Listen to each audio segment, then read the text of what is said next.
Gestion des bassins se sont concertés. Les échanges étaient axés essentiellement sur la société de gestion de l'énergie des ouvrages d'avancement du projet d'aménagement hydroélectrique de Koukou-Tamba. Nabi Kamara, reportage.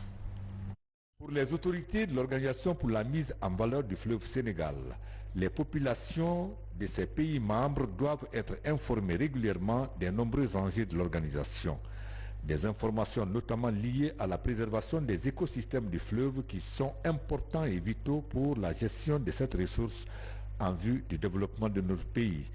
C'est dans ce cadre que le Haut Commissariat de l'institution a initié à travers sa société de gestion de l'énergie des ouvrages du Haut Bassin du Sénégal une série de rencontres de formation à l'endroit des médias et l'ensemble des acteurs du bassin pour comprendre les défis afin d'être à mesure de les affronter et de les relever.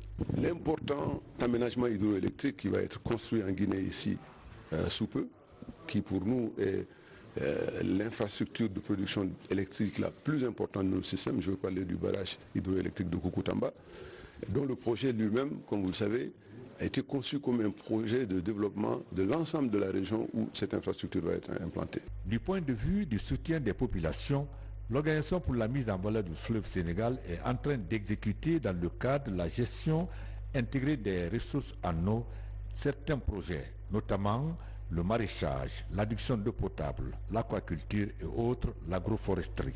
Il nous appartiendra désormais, à la lueur des enseignements et informations donnés, d'œuvrer à la consolidation des acquis dans tous les domaines et à hâter la réalisation des projets en cours. Je puis assurer les autorités de l'OMVS que nous mettrons tout en œuvre pour accompagner notre organisation commune dans la mise en œuvre des programmes et projets afin qu'après nous, notre expérience puisse servir d'exemple pour les générations futures. Il s'agit donc pour les États membres de l'Organisation pour la mise en valeur du fleuve Sénégal de fédérer leurs efforts pour préserver ces acquis dans l'intérêt de leurs peuples respectifs.